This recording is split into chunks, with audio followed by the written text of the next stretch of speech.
Fala galera, bem-vindos a mais um episódio do podcast Universo Generalista. Meu nome é Caio Hux Pirandelli e se essa é a sua primeira vez por aqui, esse é um canal de divulgação científica onde trazemos especialistas e pesquisadores de diversas áreas com o propósito de inspirar e avançar debates interdisciplinares. No episódio de hoje eu conversei com a Bárbara Bitarello sobre bioinformática, genética populacional e predição de estatura. E antes de passar ao currículo da convidada de hoje, vale lembrar que seguimos com a campanha para ampliar nossa rede de apoiadores e tornar o Universo Generalista um projeto financeiramente sustentável. Então, se você gostaria de ver esse projeto crescer, não deixe de contribuir mensalmente entrando no nosso Apoia-se ou contribuindo com qualquer valor através da chave Pix, universogeneralista@gmail.com. A Bárbara Domingues Bitarello possui graduação em Ciências Biológicas pela Universidade Estadual de Campinas, mestrado e doutorado em Genética e Biologia Evolutiva pela USP. Realizou parte do seu doutorado no Instituto Max Planck de Antropologia Evolutiva e fez seu pós-doutorado em Genética na Universidade da Pensilvânia, nos Estados Unidos. Atualmente é professora assistente no Departamento de Biologia da Bryn Mawr College, nos Estados Unidos. Ela tem interesse em diversas áreas, especialmente em evolução molecular humana, genética humana e genômica populacional. Bem, se você está nos assistindo no YouTube, não deixe de curtir, seguir e ativar o sininho de notificação. E se você está nos ouvindo pelas plataformas de áudio como Spotify, não esqueça de nos seguir por lá para receber notificações de novos episódios. Lembrando que links para sites e livros relacionados a essa entrevista estão na descrição do episódio. E é isso, pessoal. Será que é possível predizer a estatura de alguém apenas pela genética? Olá, Bárbara Bitarello.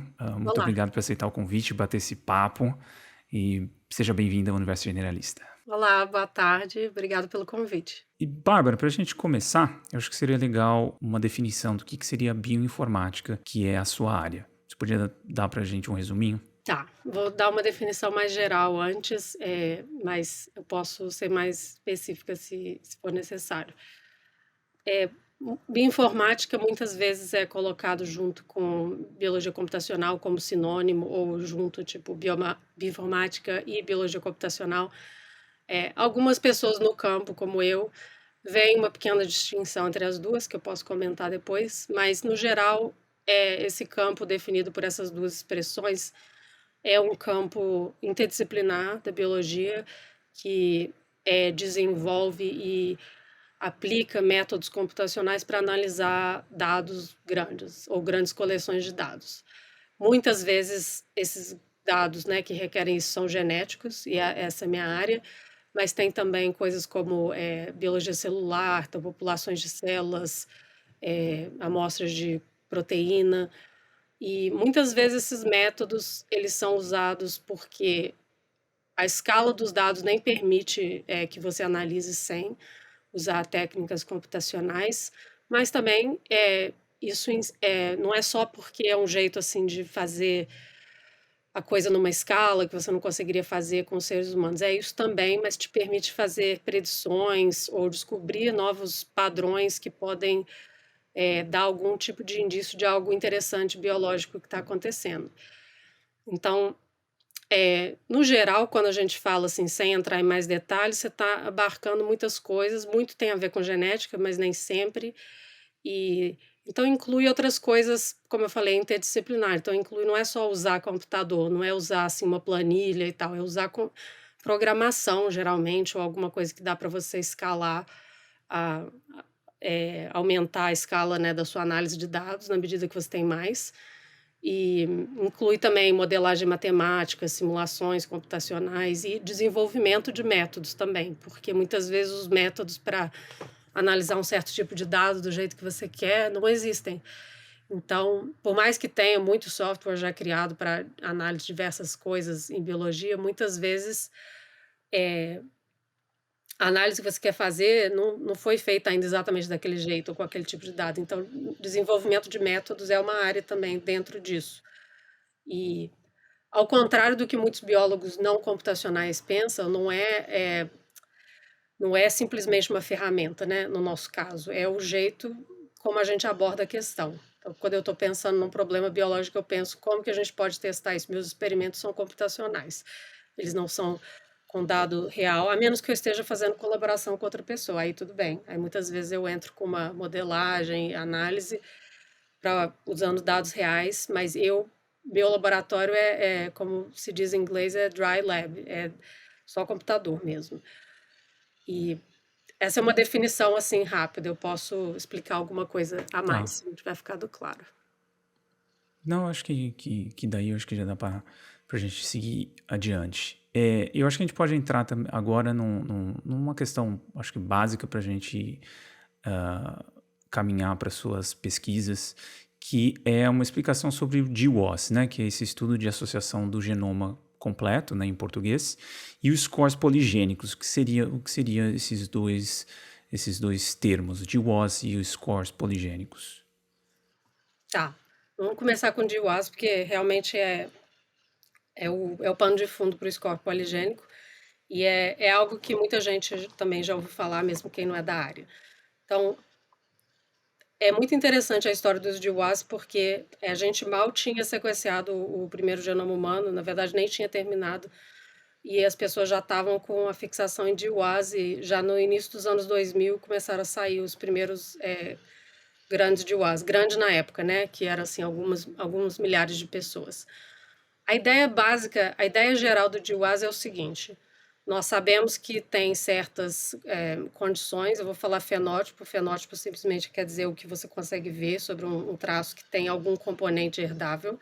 Então, por exemplo, a altura é um fenótipo, cor da pele, a cor da pele assim, de base, vamos dizer, se aí você está queimado, né?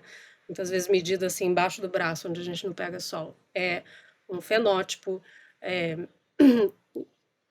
Qualquer coisa que seja que você tem, né, como é um traço seu que tem algum componente herdável nele, é um fenótipo. Você pintar o cabelo de azul não é um fenótipo, né, o cabelo azul, mas a sua cor natural do cabelo é também, e assim por diante. E o DIWAS, a ideia é o seguinte: bom, se tem algum fenótipo que pode ser uma doença, pode ser uma coisa que não é uma doença, tipo altura, cor da pele, alguma coisa que tem um componente herdável, e você tiver uma amostra grande de pessoas e você testar geneticamente, né, olhar as informações que estão no genoma, as letras, e você tem o fenótipo da pessoa medido, você pode fazer um estudo associando as duas coisas. Então, você pode perguntar: essa posição no genoma, nessa minha amostra de algumas mil pessoas, quanto que ela explica desse fenótipo? Muitas vezes nada, muitas vezes é um pouquinho, mas é significativo e assim por diante. Você vai testando cada uma. Essa é a ideia do DWAS. As coisas fundamentais para o DWAS que você precisa da informação genética. Ao contrário do que se pensa, você não precisa sequenciar o genoma todo para conseguir fazer isso, embora seja melhor, mas lá no início, raramente esse era o caso. As pessoas estavam usando o que a gente chama de array, às vezes, ou um chip, que era uma abordagem que ainda é usada hoje, mas menos, onde você testa só algumas variantes do genoma e sequencia só aquelas posições. É bem mais barato.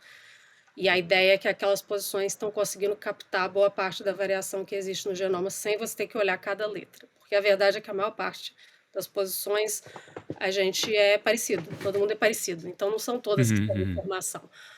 Então isso é muito mais barato. Então daí vem a popularidade dessa abordagem. Mas a ideia é a mesma. Você está olhando a parte genética da pessoa.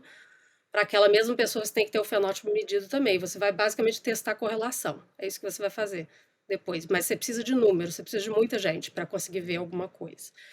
E então, se você está olhando uma coisa contínua, tipo assim, nível de glicose, altura, coisa assim, você vai medir isso em cada pessoa e você vai olhar as variantes genéticas, fazer um modelo linear mesmo, relacionando as duas coisas. Se for algo binário, por exemplo, tipo assim, tem diabetes, não tem diabetes, diagnosticada. A abordagem matemática é um pouquinho diferente, você vai fazer um outro tipo de regressão, mas a ideia o princípio é o mesmo.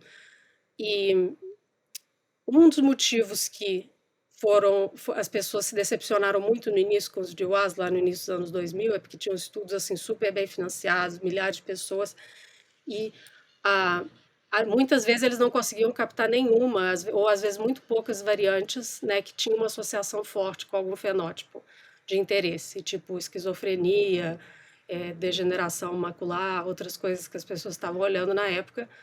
E isso foi muito decepcionante, porque eram coisas que as pessoas sabiam que tinha um componente herdável forte, então era para achar alguma coisa. Uhum. E boa parte desse problema era um problema de amostragem. Muitos estudos teóricos de simulação foram sendo feitos mostrando que Uma coisa que a gente foi descobrindo na medida que a gente sequenciou genomas é que a maior parte das doenças e dos fenótipos são complexos. Quer dizer que não é aquela coisa, uma mutação, um gene, um fenótipo. Essas coisas existem e a gente aprende elas na escola, mas elas são exceção. É o que a gente chama de monogênicas, né? É aquela coisa assim, Uhum, o gene do albinismo e tal, aquelas coisas. Existe, mas é raro. A maioria das coisas, tipo, a maioria dos fenótipos que você pode pensar assim na sua cabeça não são simples assim. São vários genes, várias variantes contribuindo um pouquinho. E, uhum, ou seja, são poligênicas, daí que vai vir o nome score poligênico, que a gente vai voltar depois. Porque as coisas são assim, você precisa de muita gente para detectar esses efeitos, porque eles são pequenos. Então, uma variante, mesmo que ela tenha uma influência significativa no fenótipo, vamos dizer em altura, ela raramente vai ter um efeito grande. Então, assim, ela pode ser ultra significativa, mas o efeito biológico é pequeno, daquela uma variante. Para você detectar aquilo como significativo, você precisa de amostra. Isso é estatística mesmo.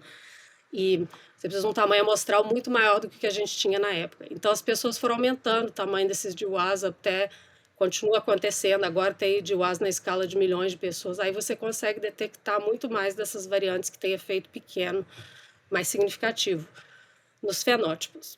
E aí por que surge o score poligênico?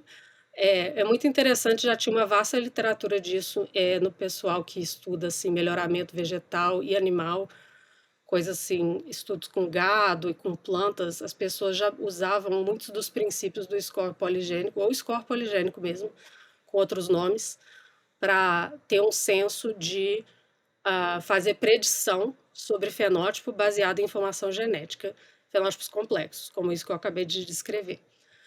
E então, de repente, o pessoal da genética humana se ligou, né, que dava para usar esses métodos, então começaram a desenvolver isso. E, se não me engano, um dos primeiros casos em que foi usado o score poligênico foi num estudo de esquizofrenia, lá no início dos anos 2000, onde eles ficaram muito decepcionados que tinha.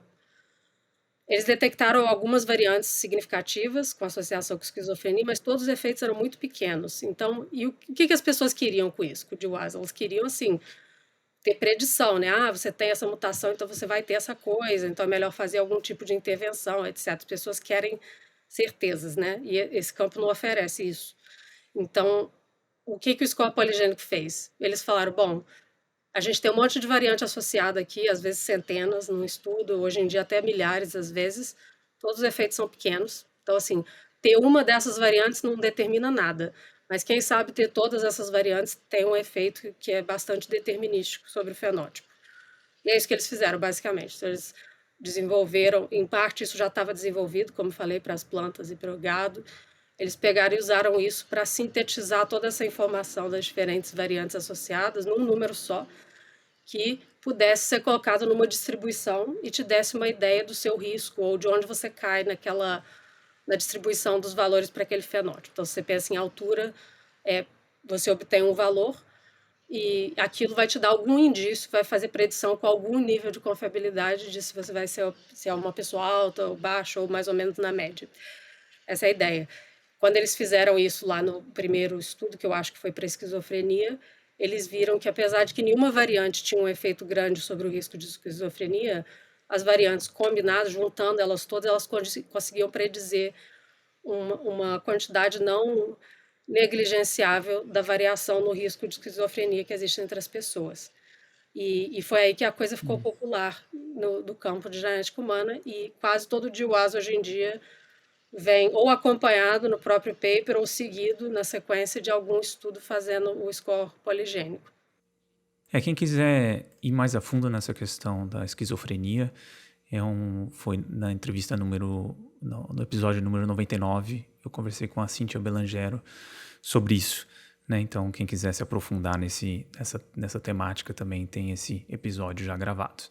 E, Bárbara, agora entrando, só uma pergunta também, no score poligênico também não quer dizer que todos os genes identificados eles têm o mesmo peso, né? Pode ser que eles tenham, alguns deles têm peso diferente dos demais, acontece isso ou não? Pode acontecer. Na implementação mais simples, não. Na implementação mais simples é assim, matematicamente uma coisa muito simples mesmo. Você pega Aham. o resultado do GWAS, que eu vou explicar um pouco como vem. Você faz um DWAS, vamos dizer que você tinha 500.000 pessoas. Seria um DWAS muito pequeno, mas só para exemplificar. Você tinha, vamos dizer, 1 milhão de pessoas, vai. Tem 1 milhão de pessoas, você tem a altura de todo mundo. Eu fico falando de altura porque eu tenho estudos nisso, mas pode ser qualquer coisa. Você tem a altura de todo mundo e você olhou as variantes genéticas de todo mundo. Às vezes é genoma inteiro, às vezes são só algumas, como eu falei, mas para cada uma que você testou, né, as variantes, você vai, olha a variante, olha a altura das pessoas e você vai ver se basicamente tem uma relação linear entre alguma ou várias dessas variantes e altura. Ou seja, tipo, você não veria isso, né, ao olho nu, olhando esses dados, mas matematicamente às vezes você detecta alguns padrões. Você fala, realmente, né, quando a pessoa tem essa variante aqui, na média elas são mais altas, por exemplo. É isso que você está detectando. No final, o resultado de um DWAS é uma tabela mesmo, onde você tem assim, uma coluna é tipo a posição no genoma, a outra coluna é assim qual que é o alelo, né, a letra que pode estar lá, a letra para qual foi medido o efeito, e outra coluna é o tamanho do efeito, é um número mesmo que representa assim, se o número é positivo, significa um efeito positivo daquela variante no fenótipo em questão. No caso da altura é fácil de interpretar, né? Positivo quer dizer que aumenta a altura um pouquinho. E uma outra coluna que tem um p-valor, né? Que é de onde vem a significância estatística, e outras coisas, tipo o erro padrão, outras coisas assim. Isso aí é o que é usado para o score poligênico. Na implementação mais comum, o score poligênico simplesmente o que ele vai fazer é, para uma dada pessoa, ou seja, não vai pegar isso que eu acabei de escrever, né, o resultado de WAS é por posição no genoma. Você usou todo mundo para inferir o efeito da variante, o efeito geral que ela tem. No score poligênico, você vai calcular isso por indivíduo. Então, você vai pegar um indivíduo desses 1 milhão e falar assim, ok, em cada posição que a gente testou, qual que é o genótipo da pessoa? Ah, a pessoa aqui é GG, e a gente viu que o alelo G tem o efeito tal sobre o fenótipo em questão. Então, a gente vai contar 2 vezes, porque a pessoa tem GG nessa posição. Estou falando GG porque nós somos diploides, né? Nossos cromossomos vêm em pares, então a gente tem 2 alelos para cada posição. E aí você vai contando, é uma média, porque você soma tudo e depois você divide pelo número de variantes que você olhou. Então, vamos dizer que a gente testou 1 milhão de variantes também. Deixa eu usar um número diferente de 1 milhão, né? Que a gente olhou 500.000 variantes dessas pessoas. Eu vou para cada pessoa olhar qual o genótipo que ela tem em cada posição daquelas e decidir se eu vou somar 0, 1 ou 2. 0 se ela não tiver nenhuma cópia do alelo para qual foi medido o efeito. 1 se ela tiver uma cópia do alelo para qual foi medido o efeito. E 2 se ela tiver 2 cópias. E você vai somando. Ou seja, se uma pessoa tem, assim, no geral, ela tem mais posições no genoma onde ela tem aqueles alelos que aumentam o risco ou aumenta o valor do fenótipo, ela no final vai ter um valor do PRS, né, que é como a gente chama, o score poligênico em inglês, ela vai ter um valor daquilo ali representando isso. Mas veja que você está condensando uma quantidade de informação muito grande num número só, e óbvio que com isso você tem uma perda de resolução mesmo, há uma perda nesse processo. E como você falou, você perguntou, né, se o peso é o mesmo, no geral, sim. O peso que está ocorrendo ali é pelo número de cópias que você tem da variante. Mas não se assume que uma cópia é mais importante que a outra. Mas o peso está embutido no cálculo, sim. Por quê? É uma soma, depois é uma média, e você basicamente está multiplicando esse 0, 1 ou 2 que eu falei pelo efeito. Effect size, que chama, tamanho do efeito, que é o que você tem do DWAS. Então, uma variante que tem um efeito grande, ela contribui sim mais para o score, porque você está multiplicando isso pelo número de cópias que a pessoa tem. Então, se a pessoa tem 2 cópias de uma variante com efeito, sei lá, 0,5, isso dá 2 vezes 0,5 dá 1. Se a pessoa tem 2 cópias de uma variante que tem um efeito 1, vai dar 2, essa contribuição dessa variante. Então, sim, está embutido no cálculo isso. Mas é mais que uma consequência direta do resultado que você tem do DWAS. Então, o PRS só vai ser preditivo ou útil na medida em que o DWAS é confiável. E aí, quando a gente fala de estatura, né, de indivíduos em geral, ou até de populações, o que a gente sabe a respeito disso para a gente, então, entrar nos seus estudos de comparativos de populações através de WOS scores poligênicos? Então, o que a gente sabe hoje sobre estatura e essas questões genéticas? A altura é um dos meus fenótipos favoritos porque é altamente herdável, né? E a gente da genética gosta disso porque significa que tem mais coisa potencialmente que a gente vai conseguir detectar, né, com os nossos métodos. Tem coisas que a gente sabe que tem um componente herdável, tipo assim, certos comportamentos, propensidade ao uso de drogas, às vezes tem um componente genético, mas é muito mais confuso esse dado, é muito menos direto, então fica muito mais difícil Uhum, fazer predição. Mas a altura é uma coisa muito herdável, há muito tempo a gente sabe disso. Muitos de nós, talvez até quando criança no pediatra, foi mostrada aquela curva de crescimento. De onde vem aquilo? Aquilo vem de décadas, séculos, né, estudando a altura das pessoas e construindo essas curvas. Apesar de que elas deveriam ser atualizadas com mais frequência, que a altura média da população do mundo todo está aumentando. Mas isso aí provavelmente reflete medicina e alimentação, não genética. Então a gente sabe que a altura é uma coisa muito herdável e a genética oficialmente comprovou isso. Então tem vários DIUAs já de alturas que foram feitos e eles foram aumentando os tamanhos amostrais.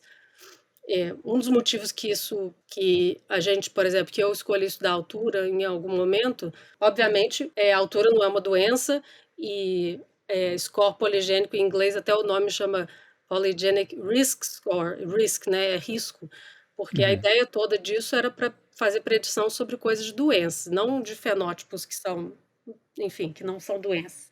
Mas a altura serve como um bom estudo de caso no melhor cenário possível, porque a gente entende bem ao contrário da maioria das outras coisas. Então, a altura ela é altamente herdável. Tem diferentes maneiras de você estimar o quão herdável uma coisa é. Não vou entrar tanto nos detalhes, mas o jeito convencional que isso é apresentado para não especialistas é baseado com estudo de gêmeos idênticos. Geralmente é assim que vem essas estimativas, ou seja, você tem um monte de gêmeos, pares de gêmeos que foram criados juntos ou criados separados, e você vê se basicamente você olha o quanto que há de variação no fenótipo dos gêmeos quando eles crescem juntos, quando eles crescem separados. E isso te daria, se você tiver muitos, né, te dá um indício do quanto que aquela coisa é herdável. Resumindo, se ela não varia muito quando os gêmeos idênticos são criados em ambientes diferentes, é porque deve ser muito herdável. Então, para a altura, com essas estimativas de gêmeos, a gente estima que a herdabilidade é por volta de 80%. Quer dizer que 80% do que vai determinar a altura da pessoa, né, em linguagem geral, vem dos genes e não assim de outras coisas. Mas claro que tem outras coisas que influenciam. A gente sabe que, por exemplo, malnutrição, especialmente na primeira infância, e da mãe também, e certas doenças que a mãe pode ter enquanto está gestando, ou a criança também, quando é muito pequena, certas infecções podem afetar muito o crescimento. Claro que tem outras coisas, mas uhum. a grande porção ali é genética. Então, é uma coisa boa de estudar, porque significa que se a gente faz um score poligênico, a gente vai pelo menos ter poder estatístico para conseguir predizer alguma coisa, que esse é o objetivo do score poligênico, você predizer o fenótipo de alguém baseado em genética apenas. Então, a altura, ela é muito herdável, é uma coisa que a gente já sabe há muito tempo, a genética comprovou. Uma coisa que a gente não sabia até genômica surgir, né, 20 anos atrás, é que, assim como muitos dos outros fenótipos, né, como eu vim falando, a altura, ela é determinada por muitas variantes em diferentes genes ao longo do genoma, não é concentrado num gene ou poucos genes, são vários. E um DIUAS famoso de alguns anos atrás detectou 3.000 associações independentes no genoma com a altura, e esse número já subiu mais agora com o DIUAS, com mais gente. Basicamente, a gente ainda não chegou num platô isso aí, a gente continua aumentando o tamanho amostral dos DIUAS, continua detectando mais variantes associadas com a altura, e vai chegar um momento que vai ter um platô nisso aí, que a gente vai chegar no tamanho amostral onde a gente está conseguindo detectar tudo, mas parece que não chegamos lá ainda para a altura. Isso vai variar de fenótipo para fenótipo, depende do quão poligênica a coisa é. A altura é muito poligênica e muito herdável, e isso não é necessariamente, o quão herdável ela não é necessariamente tão comum, não tem tantas coisas que a gente sabe que são tão herdáveis. Outra vantagem da altura, uma coisa prática, é que muitas vezes você até consegue recrutar uma coorte, genotipar as pessoas, mas você tem que ter o fenótipo também medido para fazer esse tipo de estudo. Certos fenótipos são mais difíceis de medir, ou se a coorte vem de algum estudo que estava focando em outra coisa, você talvez não tenha medido glicose, por exemplo, ou alguma outra coisa, ao passo que a altura é uma coisa que as pessoas geralmente ou medem ou é dado no consultório médico, então é uma coisa que está no registro médico de praticamente todo mundo, então é um dado facilmente acessível. Mas, enfim, você estava perguntando sobre a altura como fenótipo mesmo, então ela é muito herdável, muito poligênica, e a gente estima que em torno de 80%. Mas tem outros métodos de estimar que não são baseados em gêmeos, são baseados só em genética mesmo, que botam esse número um pouco abaixo. Então, eu diria que tá entre 65% e 80% herdável, esse fenótipo. Tá, e aí quando a gente pega, acho que entrando no estudo que você fez de tentar pegar um GWAS construído a partir de uma população, correto? E tentar predizer a altura de indivíduos de uma outra população através desse GWAS. O que acontece quando é feito isso e funciona ou não esse processo? Sim. Esse nosso estudo que acabou saindo em 2020, eu comecei ele em 2018 no meu pós-doc. Na época que eu comecei ele, eu estava entrando nessa área, não sabia nada sobre score poligênico, estava entrando num novo pós-doc, aprendendo coisas novas. Então eu estava me familiarizando com a literatura, o que já se sabia, o que não sabia, e eu fiquei surpresa com o quanto que não se sabia, e ao mesmo tempo estava acontecendo assim quase uma histeria coletiva assim na literatura, na mídia, principalmente também assim, score poligênico, medicina de precisão, medicina genômica, resolver tudo. E eu pensei, nossa, não é possível que isso está acontecendo e eu não estava sabendo. E de fato não estava, né?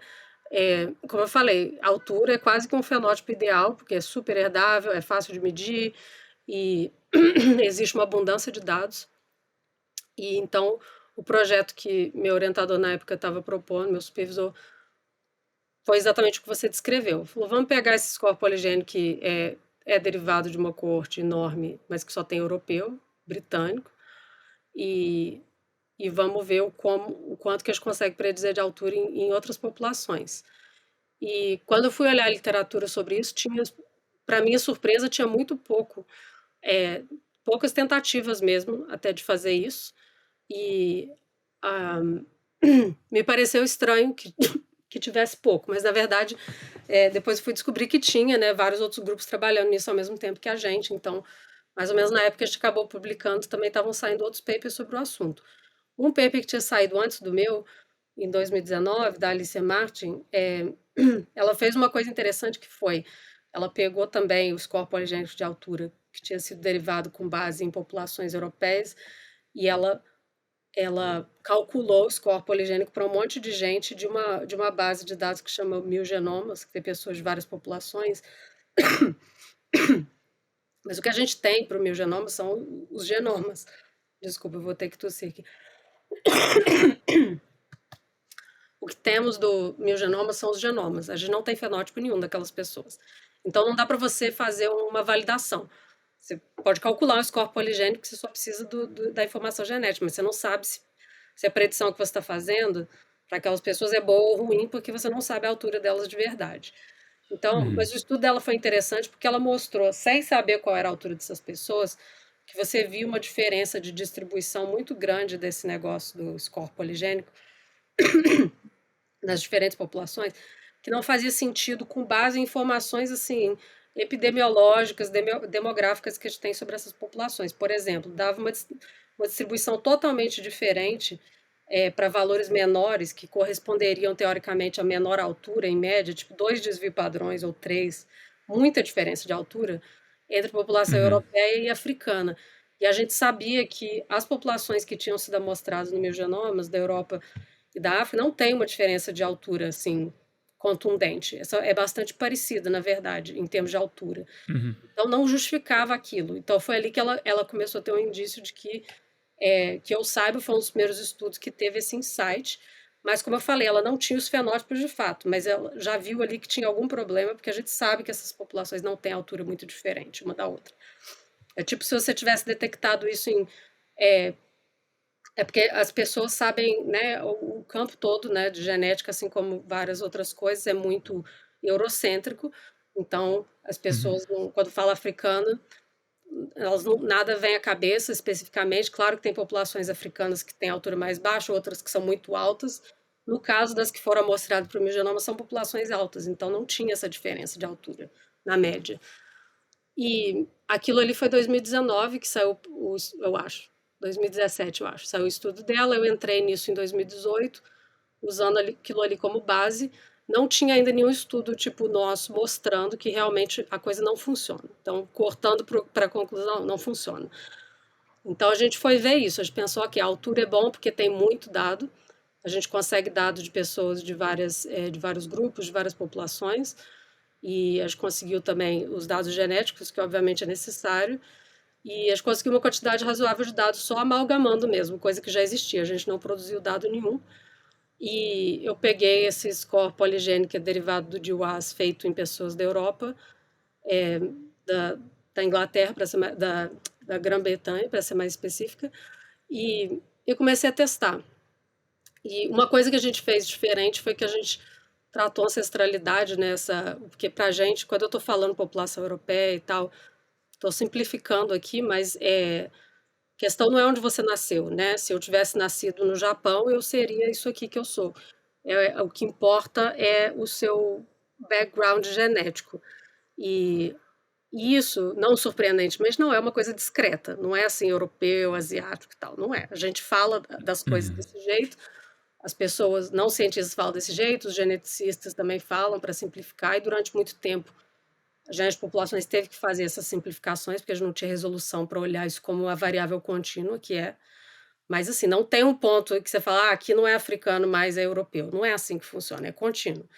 Então, é, então só para deixar isso claro, né, que quando a gente fala dessas distinções, geralmente é, por exemplo, essa base desse DWAS que eu estou falando, de altura, vem de um projeto da Grã-Bretanha que chama UK Biobank, que no caso ali tinha mais de 500 mil pessoas de lá, né, sequenciadas e com vários fenótipos medidos, mas essas pessoas não eram assim qualquer pessoa que nasceu lá. A maioria era pessoas cujos ancestrais são dali também, várias gerações.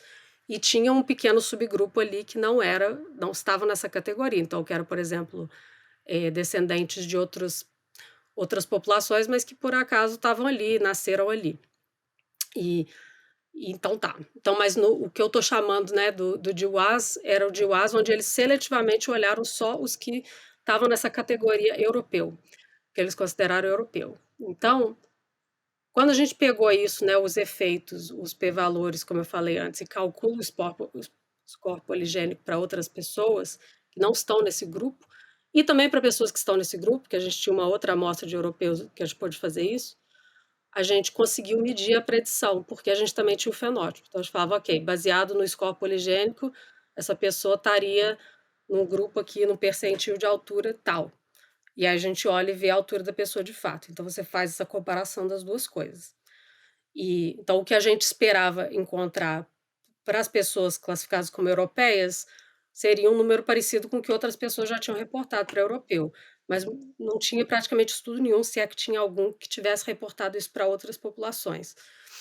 Então a gente reproduz o resultado dos europeus, mas quando a gente olha para as outras ancestralidades, a gente vê que a predição decai, ela cai muito. Então, para colocar isso em números, para os grupos que a gente discretamente colocou na caixinha lá, europeu, a gente conseguia predizer a altura, deixa eu olhar aqui, a gente conseguia predizer quase por volta de 15%, até mais, da variação em altura naquele grupo de pessoas, usando genética apenas, sem contar outras coisas. E para as pessoas dos outros grupos, muito menos. Então, por exemplo, para pessoas que a gente colocou na caixinha lá como africanos, variava desde quase zero até, até uns 5, 7%, comparado com o 15%, né, que eu falei antes. Então, uma diferença, assim, pelo menos metade do poder estatístico foi perdido, aí muitas vezes mais. Por que eu estou falando entre 0 e 7? Porque no nosso estudo a gente A gente fez a análise botando as pessoas na caixinha, mas a gente também fez a análise olhando a ancestralidade como a coisa contínua que ela é. Então, a gente tem até uma figura no nosso paper, a figura 1, que é no eixo X é a proporção, né, do genoma daquela pessoa que cabe na caixinha chamada ancestralidade europeia. Vai de 0 a 1. Então, quem está no 1 é a pessoa europeia, quem está no 0, no caso do nosso estudo, esqueci de clarificar isso, a gente estava olhando pessoas com ancestralidade africana e europeia e níveis de mistura entre as duas. A gente não estava olhando outras ancestralidades, porque a gente não tinha muito dado das outras. Uhum. Então, a pessoa com 0 ali seria a pessoa que só tem ancestralidade africana, basicamente. Mas a gente tinha pessoas ao longo desse contínuo, e o que a gente viu é que a coisa aumenta mais ou menos linearmente. O nível de predição que você consegue, de altura, com base em score poligênico, aumenta mais ou menos linearmente. Não é exatamente linear, mas mais ou menos. E isso foi muito legal, foi novo na época, e aí a próxima etapa do nosso estudo foi tentar entender o porquê, mas primeiro a gente documentou, não funciona. E isso, 2 anos seguidos eu apresentei isso em conferência, mostrando essa figura, esses resultados, porque isso em si já era novo. E, claro, tinha outras pessoas trabalhando nisso, mas ninguém tinha mostrado isso ainda desse jeito. E, e aí a gente continuou, né, para tentar investigar por que que é isso. É uma coisa assim puramente matemática, estatística, que dá para a gente corrigir, o que que está acontecendo. É a segunda etapa do projeto. Então, Bárbara, a gente pode dizer então que a questão da ancestralidade, né, um GWAS, ele depende da ancestralidade para ser usado em outra população. Então, se o indivíduos tem que ser de uma mesma população em termos de ancestralidade, não em termos de nacionalidade, né? Essa é a conclusão, eu acho que não só para altura, eu acho que isso pode ser usado para todos os outras questões fenotípicas de poligênica, né? Sim, esse resultado já foi replicado, assim, essa correlação, né, que a gente mostrou já foi vista por várias pessoas com vários fenótipos. E o tanto que você perde de predição varia, e tem algumas pessoas tentando ver se tem alguma relação com o quão poligênico é o fenótipo, mas o fato sempre é pior, sempre cai. Então, a ideia, assim, né, de que a gente está num ponto ou próximo, de que você vai, assim, doar uma amostra, eles vão fazer ali um teste, como faz teste de sangue, e falar assim, ok, dado que esse aqui é o seu, né, genótipo, está com risco alto para doença cardiovascular, por exemplo. Qualquer inferência que seja feita qualquer predição desse tipo vai ser baseado no DWAS de referência, e geralmente, na grande esmagadora maioria dos casos, esse DWAS foi feito com pessoas de ancestralidade europeia. E o que eu e outros já mostramos é que a coisa não transfere desse jeito. Então, vira assim uma coisa que é uma predição que não tem o valor que é reportado na publicação original, sabe? Então, você pode fazer todas as análises estatísticas e falar, ok, mas na publicação inicial eles falaram que dá para predizer com esse nível de confiança a altura de uma criança baseada na genética. Mas não, só se aquela criança tiver dentro dos critérios daquela coorte. E a ancestralidade é um componente importante, mas tem outras coisas correlacionadas com isso, com a ancestralidade, que talvez podem estar influenciando também. O que eu quero dizer com isso? Historicamente, quem que é estudado nos DWAS? São pessoas da Europa ou descendentes de europeus na América do Norte. Então, são lugares também onde as pessoas têm certo acesso à saúde, certo acesso à nutrição de uma forma. Óbvio que tem variação entre as classes sociais, mas de uma forma geral.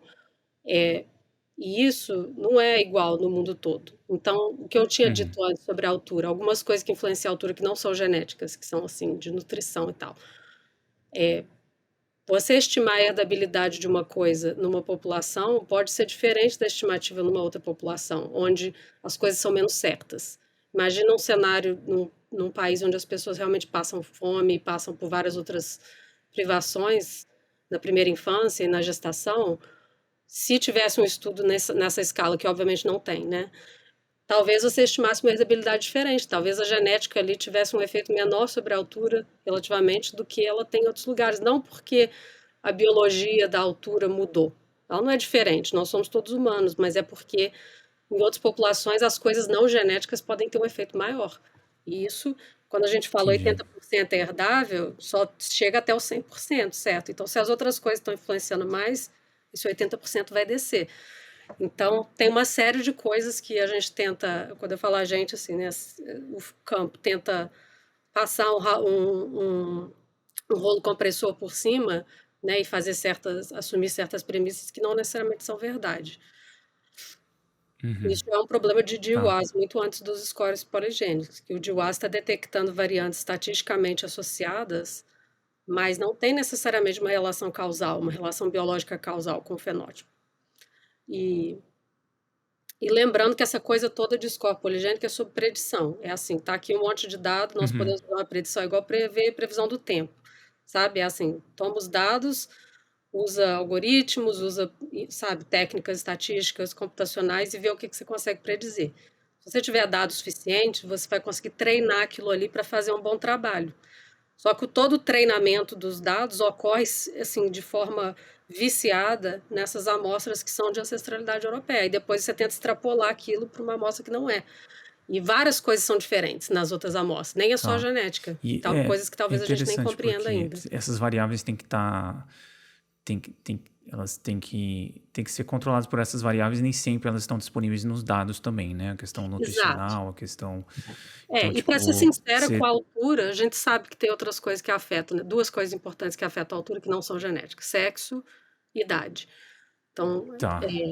eu mesma era ingênua sobre isso quando comecei a estudar a altura. Eu falei, não, mas desde que todo mundo seja adulto, né, a idade não faz diferença. Mas faz, porque a gente começa a encolher.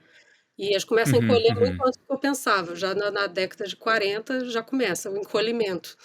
Então, Tá, você tem que, quando você vai fazer assim, um modelo linear, né, sem ficar muito matemática, assim, mas isso tem que ser uma covariável, né, que você tá, coloca lá. Então, quando eu tá. falo assim que o score poligênico no nosso estudo explicava uns 15, 16% da variação em altura em pessoas de ancestralidade europeia, isso quer dizer assim, tirando o efeito do sexo e da idade, esse tanto aqui Uhum, a gente explicava simplesmente com genética. O que não uhum. parece muito alto, né? Porque eu falei que é 80% herdável, mas é um número muito alto, na verdade. Em alguns estudos, outras coortes mais parecidas com a do DIWAS original, você chega às vezes até 25, enfim, você pode chegar a números mais altos com isso aí. O teto acho que está por Uhum. volta de 30 e poucos agora para a altura em coorte de ancestralidade europeia. Tá. E aí, no seu estudo mesmo, você fez essa comparação com a questão de populações miscigenadas também, né? Então, e tem um impacto, né? A questão de quanto que você tem de ancestralidade europeia, você tem maior predição. Então, mesmo que você não seja, né, de ancestralidade 100% europeia, mas que você tenha uma carga genética maior dessa população, melhora o índice vamos dizer assim, de acerto Uhum. da altura daqueles indivíduos. E isso também pode ter outras variáveis envolvidas, como questão social, ou alimentação, ou realmente a gente pode assumir que tem uma carga razoável que vem da ancestralidade mesmo. Não sabemos. É aí que tá. Uhum, E que eu uhum, saiba, ninguém conseguiu resolver isso ainda, porque é um problema difícil. A premissa, quando as pessoas fazem estudos desse tipo, é que as outras coisas que importam para esse fenótipo de interesse estão sendo contempladas nas covariáveis, ou seja, no caso da altura e sexo, idade, e é isso basicamente que importa. Por quê? Porque a gente não tem o dado que poderia talvez melhorar um pouco mais a resolução disso aí. Então, por exemplo, eu nunca vi, talvez até exista, mas eu nunca vi um estudo, por exemplo, que tenta fazer um modelo linear para predizer a altura, onde, além disso tudo que eu falei da genética, tenha, por exemplo, algum medidor de classe social, mas alguma coisa que seja realmente informativa, né? Ou uhum, uhum. medidor de classe social na infância. Não é um dado que assim que abunda, sabe? Você não tem, Sim, sim, sim. não é uma coisa fácil de ter. E assim, estudos com altura é um dos mais fáceis de você ter o dado, pelos motivos que eu falei. Todo mundo sabe sua própria altura. Até se for altura autorreportada, vai ter um pouco de erro, né? Porque as pessoas podem exagerar, mas pelo menos você tem uma. Todo mundo sabe a própria altura. E, e quando são dados coletados via programas médicos, todo mundo, né, a altura é medida. Mas outros dados como esse que eu falei, seria lindo se a gente tivesse, mas a gente não tem. Então, a gente Uhum. assume que, assim, pode até ter um efeito, não deve ser tão grande, não deve ser imenso realmente, mas a gente não sabe de fato. Então, Tá. respondendo a sua pergunta, uma coisa que a gente viu no nosso paper, mas então tá, a segunda parte do nosso estudo foi lá. Ok, então é isso que acontece. Por quê? Então vamos ver. O fato de que parecia ser mais ou menos linear deu a entender para a gente que podia muito ter a ver com coisa estatística mesmo, de como que o DWAS funciona e por que diferentes populações, né, o que em genética de populações a gente se refere a populações que muitas vezes os termos, você vê uma interseção dos termos, isso definitivamente não é a gente não usa num sentido racial da coisa, é num sentido assim continental e de onde os seus Uhum. ancestrais, várias gerações, de onde eles vieram. Então a gente fala em genética de populações humanas de populações continentais grandes, tipo assim, africana, europeia, leste asiático, sul asiático, os ameríndios. Claro que tem diferença entre ameríndio da América do Norte e da América do Sul, mas como população continental eles são bastante parecidos em relação a, né, a proximidade dele com as outras populações. E óbvio que no sul da Ásia também tem muita variação. Então, essas populações são megapopulações, né? E esses são Uhum. os termos que a gente usa mais, né, de populações, quando a gente está falando de populações humanas, geralmente são essas continentais. Tá. Dito isso, isso tem uma correlação com ah, o que a gente chama de ancestralidade genética, que é basicamente é o componente genético mesmo, né? Quando você olha assim, você consegue ver algumas diferenças entre as populações, mas deixando claro que no geral, na média, assim, de todas as nossas 3 bilhões de posições no genoma, a gente não é diferente, não. A gente é muito parecido, todo mundo.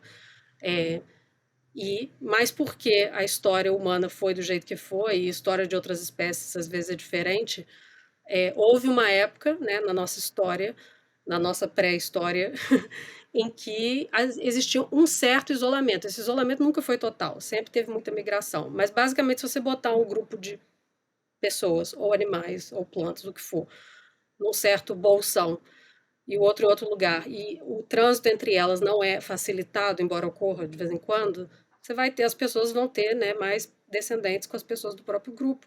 Algumas diferenças se acumulam. A maioria dessas diferenças são neutras, não tem relevância, não são necessariamente selecionadas, nada disso, mas simplesmente porque é tipo, você imaginar um caso extremo seria se as pessoas tivessem filhos com pessoas da própria família, que obviamente é um tabu na maior parte das culturas, mas se fosse Sim. esse o caso, as pessoas vão ficando mais parecidas naquele grupinho, certo? Geneticamente parecidas. Então essa é a ideia toda de genética de populações. Então é a isso que eu estou me referindo quando eu estou falando. Não é baseado em Uhum. marcadores. Qualquer coisa que a pessoa fale sobre a própria etnia ou Uhum. raça, Uhum. a menos que seja relevante para o estudo, é ignorado. Quando a gente vai tratar genética, componente genético da ancestralidade, a gente faz análise para determinar qual é, independente do que a pessoa acha sobre ela própria, de Tá. identidade, que é relevante para a vida da pessoa e para algumas coisas, para Sim. alguns estudos, mas não para isso. Então, o fato de que a coisa parecia mais ou menos linear com o nível, com a proporção de ancestralidade europeia, sugeriu que podia ser uma coisa assim mais estatística.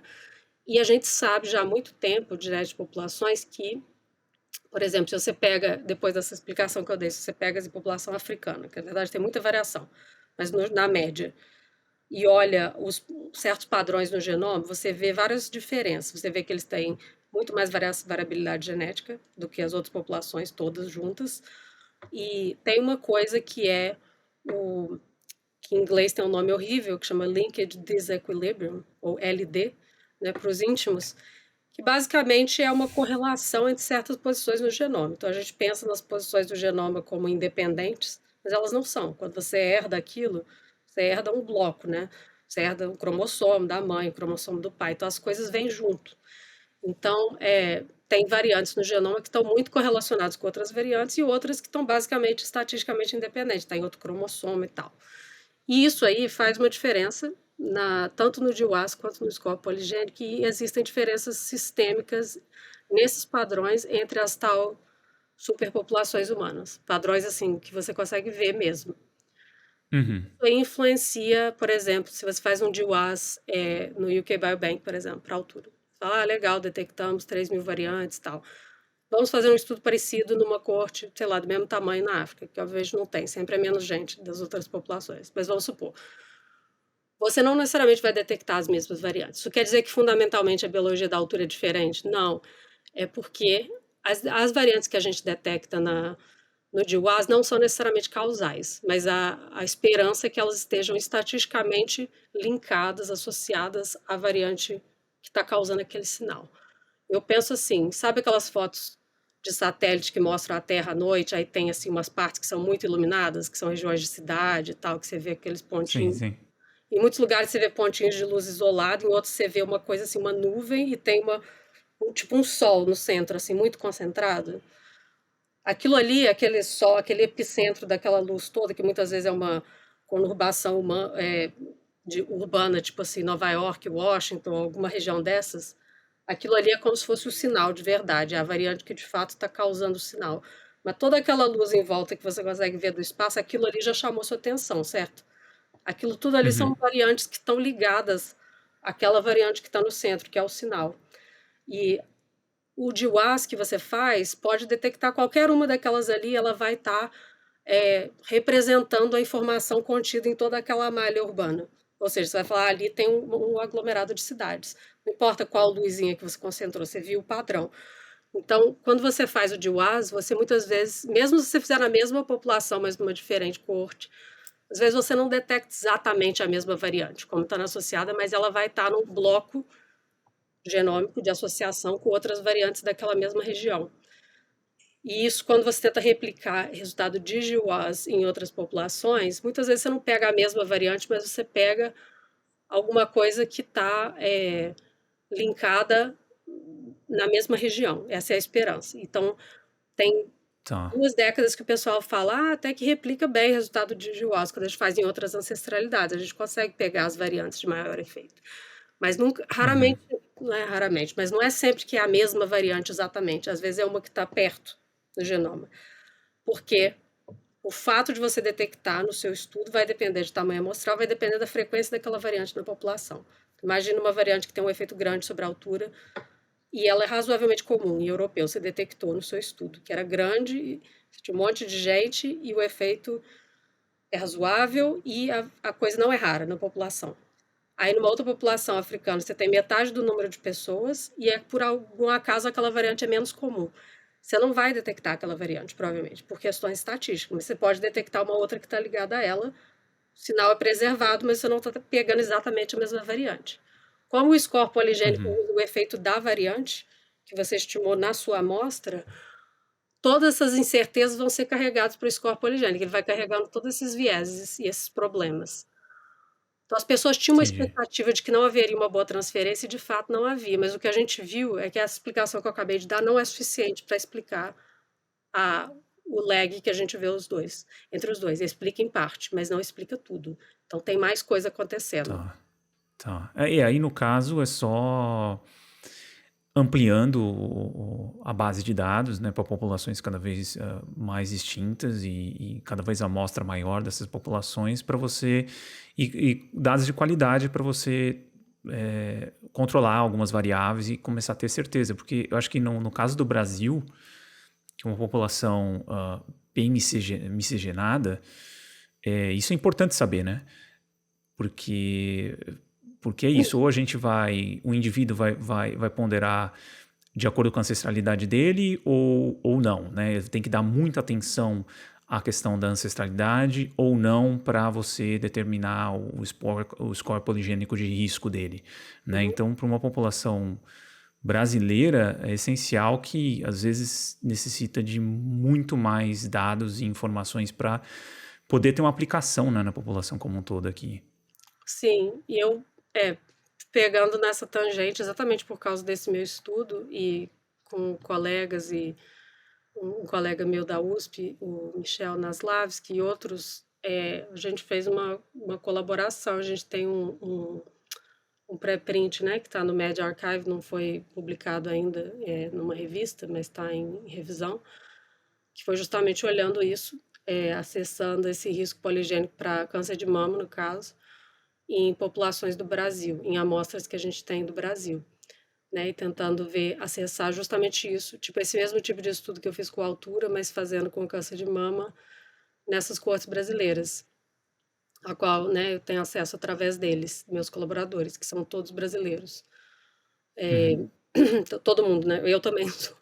Todos os autores são brasileiros, é isso que eu quero dizer. Eu vou te mandar o link depois. Tá, beleza. E então, câncer de mama tem uma arquitetura genética, como a gente diz, quer dizer assim, como que as variantes estão distribuídas, se é muito poligênico, se é pouco poligênico, o quão herdável que é, se as variantes estão concentradas em alguns genes específicos ou se é espalhado. Tipo, para a altura, a gente tem variante em todos os cromossomos que estão associados. Então, a arquitetura do câncer de mama é muito diferente da altura. Para o câncer de mama, nas amostras que a gente não viu uma diferença tão assim grotesca de predição comparada com o que se vê para a altura, por exemplo. Então, eu não sei, a gente ainda está, né, a gente está continuando ainda esse trabalho. A ideia era justamente começar a acessar isso, porque existe, como eu falei, existe uma empolgação muito grande, não só no Brasil, mas no mundo todo, de que a gente vai doar uma amostra e você vai ter esses resultados e vai te colocar em algum tipo de percentil de risco para coisas, câncer de Uhum. mama, doença cardiovascular, o que for. E isso é ótimo, né? Se for ajudar a medicina preventiva, eu acho que é um dos maiores Sim, potenciais do PRS, na minha opinião, né? Nunca vai ser uma coisa ultra precisa, porque tem sempre erro, tem erro na medição, é predição, mas não é uma classificação perfeita, nunca é. Mas se for ajudar a medicina preventiva, eu acho que é um bom uso. Mas a gente, mesmo para isso, a gente está bem longe ainda na maioria dos fenótipos, mesmo nas coortes europeias. Isso para não dizer quando você sai delas. É, então, a gente tem um estudo nisso, a gente também já começou a olhar a altura nessas mesmas coortes brasileiras, mas ainda não escrevemos, não publicamos ainda. tá. E, e é isso. Eu, nessa parte, né, da minha pesquisa, estou bem investida sempre em olhar as populações miscigenadas, que é, assim, não gosto também tanto do uso desse termo na genética de populações, mas basicamente eu quero dizer populações que não seriam colocadas facilmente nessas caixinhas que eu falei antes, dessas populações, Sim. superpopulações, né? E o Brasil, assim Uhum. como muitos outros países que foram colonizados, não tem um perfil assim de ancestralidade genética nada uniforme. E isso Sim. já há muito tempo, não por causa de migração recente, por exemplo. Hoje em dia, se você for na Inglaterra, qualquer país da Europa, tem muita gente que não é de lá. Mas é muito fácil, né? Eles excluem muito facilmente essas pessoas dos estudos. O Brasil, ele é o Brasil como país, né? Não como território, que já tinha moradores aqui, mas esse lugar como país, ele tem já uma fundação mestiça desde o início, né? Já foi uma mistura desde o começo. Então, o Brasil é um bom estudo de caso para isso. Então, meu primeiro estudo na área foi olhando a ancestralidade só africana e europeia, porque eram os dados que a gente tinha. Mas eu estou sempre interessada em estender isso para, especialmente na América Latina, né, por motivos pessoais. E eu acho que o Brasil é um bom estudo de caso. Tá. E, Bárbara, no caso de um processo inverso, acho que tem um estudo interessante que você participou também, da questão de você usar o GWAS de uma população atual para estimar a estatura de indivíduos do passado, né? Dessa parte mais de arqueogenética. Uhum. O que tem de interessante nessa área, assim? O que foi encontrado nesses estudos?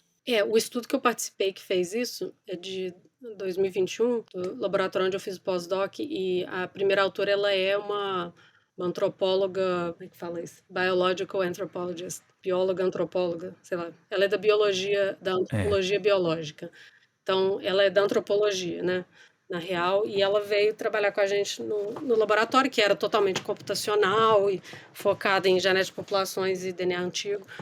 Então ela estava aprendendo essas coisas, essa coisa mais computacional que eu defini antes, não é muito assim o background dela, mas ela tinha uma coisa que nenhum de nós tem lá, tinha, que era essa expertise mesmo da biologia antropológica. Então foi bem legal essa colaboração. Ela, nesse estudo, o que a gente fez foi o seguinte, ela amalgamou da literatura uma série de ossadas e por motivos de preservação e de onde vem a maior parte das amostras de DNA antigo humano que existem, livremente acessíveis, serem da Europa ou da Eurásia em geral. O estudo foi totalmente focado nisso, só para deixar isso claro de cara. Então, o que a gente hoje chama de Europa, talvez um pouco além, ali para o lado do leste europeu, um pouco além. Então, o que ela fez foi que ela amalgamou dados que havia de vários papers ao longo dos anos de ossadas, tal, de pessoas de variados tempos da história e pré-história humana que foram escavados. Nem sempre você tem ossada completa, certo? Mas existem muitos métodos da antropologia que já existem há muito tempo para você estimar a altura de uma pessoa baseada nos ossos que você achou, especialmente se tiver osso da perna, tipo do fêmur, dá para você. Existem equações para você predizer a altura da pessoa. Essas equações também sofrem de eurocentrismo, porque as proporções entre os membros e tal não são idênticas em todas as populações humanas. Tem populações que são mais, o corpo é mais compacto, assim, outras têm pernas mais longas, mas existem várias equações desse tipo. Ela usou uma série até para ver se fazia diferença o método, para poder ter uma estimativa de altura de todas essas pessoas. Em algum caso, a ossada estava bastante completa, era mais fácil. Tinha mais ossos, quanto mais ossos você tiver, melhor você estima a altura da pessoa. Em outros casos, tinha que usar essas equações, ok. E aí, então, com isso, a gente tinha um número razoável de pessoas. E a gente tinha também, não das mesmas pessoas, que fique claro, porque né, isso ia ser muita sorte, mas de outras amostras de DNA antigo que têm sido sequenciadas aí ao longo dos anos por vários grupos e que tornam os dados disponíveis. Então, tinha também sequências né, de DNA de pessoas também que viveram nessas mesmas regiões, nos mesmos períodos de tempo, mas não necessariamente as pessoas de onde vieram as ossadas. Então, se você lembrar que eu falei lá antes que o estudo 2017 da Alicia Martin, ela olhou risco poligênico nas populações do milgenomas, para as quais a gente não tem nenhum fenótipo medido, a gente só tem os genes. Ela não tinha nenhum jeito de validar. Aqui, e no meu caso, a gente tinha os dois, tinha genética e tinha o fenótipo. Aqui é um meio termo, a gente tem fenótipo estimado, certamente tem muito erro nas estimativas, e a gente tem genética, mas não são das mesmas pessoas, mas a gente presume que são representativos das mesmas populações. Espero que faça sentido isso. Então, quando você está lidando com coisas arqueológicas e paleoantropológicas, você tem que lidar com o dado que você tem. Então, o que a gente fez foi a mesma ideia, pegou os DIWAs de populações europeias, fez o score poligênico para altura e tentou ver padrões, por exemplo, assim, se o score poligênico mudou ao longo do tempo, porque a gente tinha uma janela de tempo grande ali, de onde a gente tinha ossada e DNA das pessoas. Então, a ideia era ver, na medida em que o score poligênico te dá uma predição, mesmo que um pouco poluída, né, da altura da pessoa, se isso tinha mudado ao longo do tempo, foi uma das coisas que a gente olhou. E a outra coisa que a gente reportou, porque todo mundo quer saber, é o quanto da variação né, em altura você consegue predizer com base no PRS. Então, aquele número que eu falei antes, que algo entre 15% e 30% para populações europeias atuais, para populações africanas ou mestiças africana-europeia, vai desde quase zero até uns 5%, aqui a gente conseguiu 6,5% mais ou menos por cento da variação de altura estimada dessas ossadas, explicado pela genética, que honestamente foi mais do que eu esperava. Isso me dá uma ideia de que talvez geneticamente essas pessoas estão mais ou menos dentro do nível de variação que a gente observa na Europa hoje em dia, então provavelmente é por isso. E o motivo que a gente vê muito menos predição do que nos europeus atuais é porque houve mudanças, claro, na composição das populações e também porque tem erro na medida, coisa que com a altura medida em populações, né, em pessoas atuais, a medição é bem mais precisa. Toda vez que você faz uma medição e tem um errinho ali, aquilo piora a sua predição quando você faz um modelo, né? Mas é isso, foi legal, a gente definitivamente não estava dizendo que dá para predizer a altura com precisão para ossadas, até porque não dá nem para pessoas vivas, mas mas foi legal, na mesma época saiu também acho que logo depois saiu um estudo parecido, mas usando outras amostras que a gente não tinha acesso e encontrando resultados razoavelmente semelhantes. Foi bem legal, que eu saiba foi o primeiro a fazer algo assim, dessa qualidade, né? Realmente estimando a altura, porque eu vou te falar, tem muita coisa saindo com PRS que, assim, as pessoas usam o PRS sozinho, sem validar. E aí interpreta aquilo horrores. Então, por exemplo, assim, a gente mediu o PRS aqui, mediu o PRS ali. Ao longo do tempo, ou diferentes populações, diferentes grupos de pessoas. A gente viu uma diferença, então quer dizer que tem diferença no fenótipo. Não, já tem vários estudos mostrando que esse não é o caso. sabe? Inclusive o primeiro lá que eu mencionei, onde não tinha fenótipo nenhum, mas a gente sabe que a altura das duas populações aparecidas tinha um viés na distribuição do negócio, do score, por motivos estatísticos, por motivos de como que o GWAS foi feito. Eu tinha uma época que eu tinha um alerta do Google Scholar para papers sobre polygenic risk scores. Eu parei de seguir porque eu ficava muito. Às vezes eu ficava brava, às vezes eu ficava chateada com as coisas que saem, sabe? Tem muita coisa esquisita saindo Uhum. nisso. Muita coisa determinística e que não faz nem o uso do que a gente sabe já que é verdade no campo, sabe? Não faz o uso das práticas que a gente sabe que são o mínimo que você tem que fazer nesse tipo de estudo, sabe? Virou assim uma coisa Uhum. louca porque PRS é relativamente fácil matematicamente, assim, não precisa ser uma Sim. pessoa super da matemática para entender, para calcular e tá disponível, sabe? Então assim, as pessoas de variados Pega campos, os às vezes nem dados e são roda biólogos, o eles usam, modelo. sabe?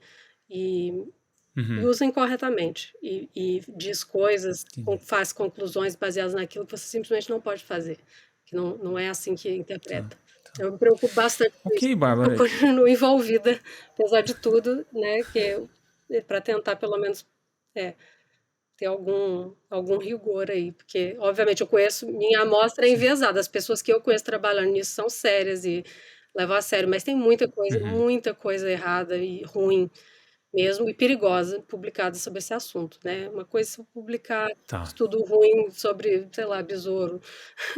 Outra coisa é sobre, assim, dá para predizer fenótipo humano com genético. Isso é muito perigoso.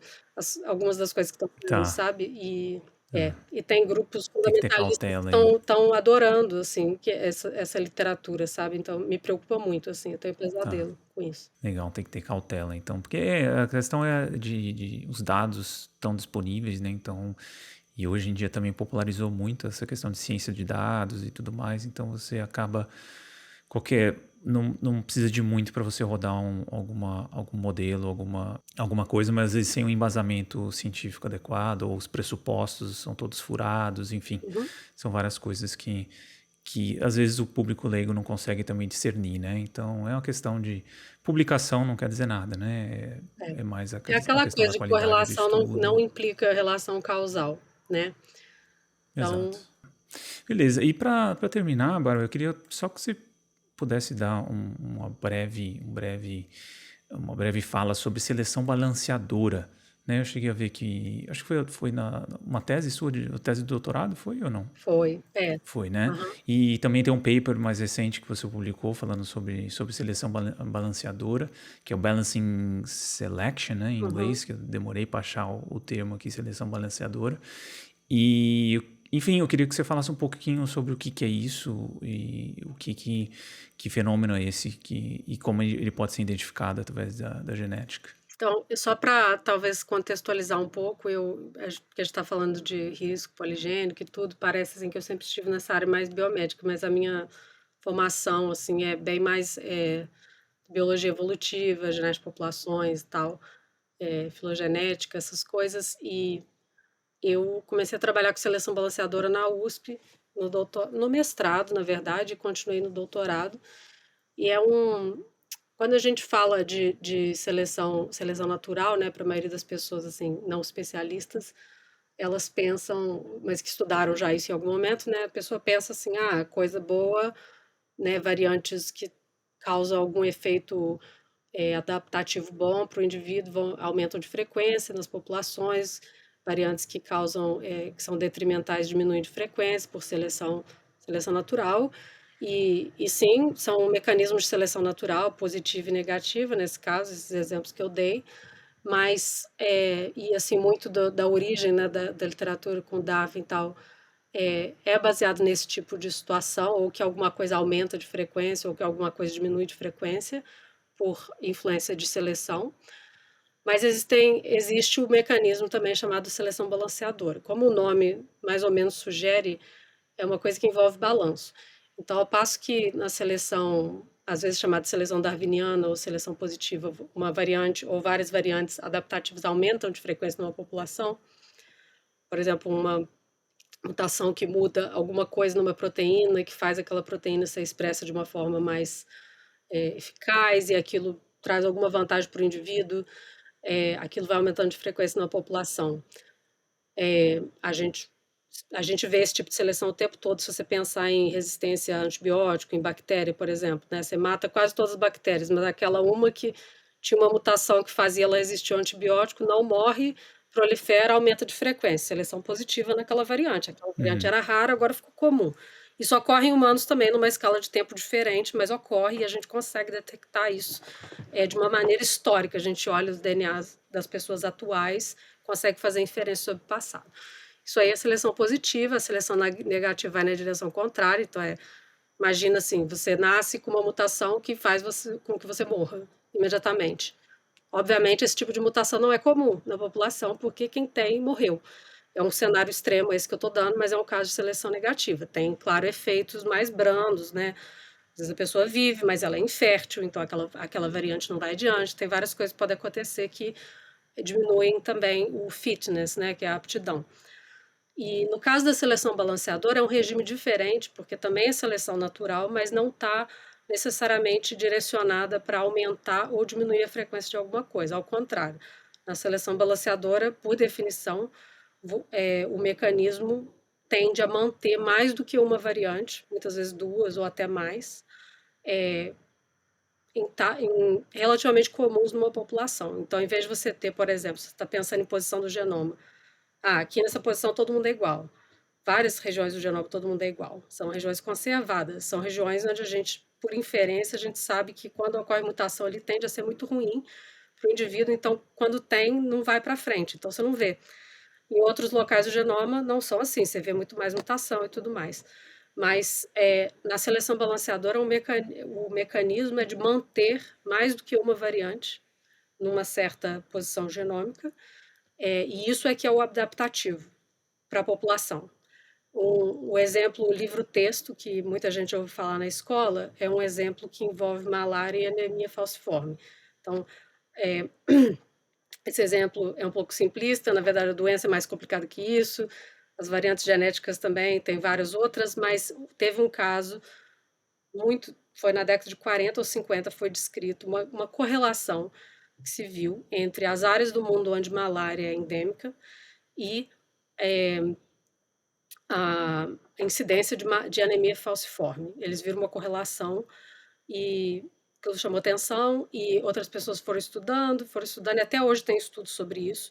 E o que foi se vendo foi, em particular em certas populações da África, embora tenha malária em outras regiões também, mas na África, onde isso já foi mais estudado, você tem algumas mutações, mas eu vou focar numa específica, que ocorrem num gene específico e que eles fazem com que o formato das células vermelhas do sangue mude.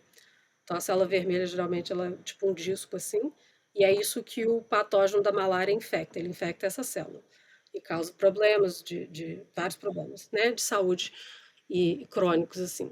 E quando você tem essa mutação, a qual eu estou me referindo, ela é uma mutação, você pode ter ela só num alelo, o seu outro alelo é normal, por exemplo, mas aí um dos seus alelos está mutado. Quando você tem a mutação, ela faz com que o formato dessa célula mude, ela fica com o formato de foice, então ela fica com menos superfície disponível, basicamente ela fica com um formato assim, meia-lua. E isso não é ótimo do ponto de vista de oxigenação, distribuição de oxigênio, né, no corpo, mas torna Uhum. muito difícil, ou em alguns casos impossível, o plasmódio, que é o agente da malária, infectar aquela célula, entrar naquela célula e reproduzir. Então, esse é um caso que aparece em livro-texto até hoje, porque ele é mais fácil de entender. O que acontece nesse cenário é o seguinte: se você tiver uma mutação só em um dos seus alelos naquela posição do genoma, que causa essa mutação de foice, você vai ter várias células vermelhas que são normais, várias células vermelhas que têm formato de foice. Isso diminui, vamos dizer, a sua carga assim, de malária, ou até diminui a chance de você pegar malária, mas você ainda está tendo uma oxigenação razoável, vamos dizer. E ao passo que se você tiver as duas mutações, né, ou seja, se você for homozigoto, usando a linguagem da genética, você vai ter todas as suas hemácias em formato de foice, o que não é bom, por vários motivos, causa uma doença assim, complicadíssima de tratar e que causa uma expectativa de vida baixa em países com poucos recursos, como é o caso de vários desses onde a malária é comum. e é tratável em países muito desenvolvidos, mas mesmo assim é uma doença dificílima, assim, dolorosa e diminui a expectativa de vida, enfim, anemia falciforme. Então, o que esse cenário criou? Por mecanismos de seleção, por causa de um patógeno, você cria uma situação onde manter os 2 alelos na população é bom, porque quando a pessoa herda um alelo com a deficiência, na verdade aumenta a chance dela não pegar malária, e malária é muito ruim de pegar também, mata gente, né? E então você tem isso está acontecendo há muito tempo nessas regiões, muito, muito tempo, milhares de anos. Então, você tem uma situação onde nessas populações você vê uma frequência mais elevada dessa variante que, quando ocorre em 2 cópias, é muito ruim para o indivíduo, mas quando ocorre em uma cópia só, é adaptativa em regiões onde tem malária. Se não tem malária, não é Uhum. adaptativo. Então, isso também mostra que o que é adaptativo e o que não é depende completamente da população, depende do contexto, do ambiente e tal. E esse é um caso de seleção balanceadora, porque o mecanismo seletivo está ativamente mantendo as 2 variantes, ele não está favorecendo uma sobre a outra, ele não está falando, não, essa aqui é ruim, seleção elimina, ou essa aqui é boa, seleção aumenta ela de frequência, mantém as 2. E poderia ser mais do que 2 também, nesse caso são 2. E tem vários outros mecanismos através dos quais se pode atingir esse balanço ao longo do tempo. Esse que eu mencionei chama vantagem do heterozigoto, tem outros. Então, para mim, seleção balanceadora é fascinante porque é um mecanismo ativo de seleção natural que mantém variação nas populações. Porque a seleção natural, como eu descrevi antes, Uhum. positiva ou negativa, ela reduz variação. Ela ou deixa todo mundo parecido porque ela aumentou alguma coisa de frequência, ou deixa todo mundo parecido porque ela não permite que nenhuma mutação se instaure na população. Ao passo que a seleção balanceadora favorece a diversidade. E ela foi comparativamente menos estudada em populações reais. Teoricamente, no âmbito teórico, ela foi muito estudada no século XX. Os biólogos adoravam, mas depois eles se convenceram de que não Uhum. era muito comum, perdeu-se o interesse nisso e voltou. Na última década, voltou o interesse nisso. E com os dados em escala genômica foi possível investigar isso. Como eu falei antes, a gente consegue, olhando genomas de pessoas hoje, ou de outros animais, plantas, o que for, a gente consegue inferir eventos seletivos que ocorreram no passado naquela espécie. Isso tanto de seleção positiva quanto negativa, quanto seleção balanceadora. E eu trabalho ainda nisso, é uma das minhas outras áreas de atuação. Tenho muito interesse em seleção balanceadora, porque algumas variantes que a gente vê que existem na população humana estão aí simplesmente porque estão, porque não são ruins nem boas e tal, mas tem umas outras que contribuem para essas doenças complexas, né, que a gente estava falando, e que são ou foram em algum momento foi adaptativo manter elas junto com outras variantes no pool gênico da população. Então foi assim que eu conectei as 2 coisas, eu vim dessa coisa mais da teórica, né, da genética de populações, biologia evolutiva e vi uma conexão disso com essas doenças e fenótipos complexos, que são a maioria em humanos, coisas comuns, coisas que são causadas por muitas variantes e as variantes são comuns em humanos ou em qualquer outra espécie também. Interessante. Muito legal. Eu vou deixar na descrição do episódio referências para quem quiser ir mais a fundo nesses temas todos que a gente explorou aqui hoje, né? Então, os artigos também da Bárbara também. E, Bárbara, muito obrigado pela conversa, pela aula aqui hoje, explicação de todas essas questões tão complexas da humanidade, né? E, enfim, muito obrigado por participar e aceitar o convite de estar aqui batendo esse papo. Obrigada, foi um prazer participar. Até a próxima. Obrigado por ouvir esse episódio até o final. Se você gosta do nosso trabalho, não deixe de contribuir financeiramente com ele através do nosso Apoia-se. Você encontra o link na descrição do episódio. Tornando-se apoiador, você saberá de antemão quem são os nossos próximos entrevistados e poderá enviar suas perguntas, além de poder sugerir temas e pessoas para entrevistarmos.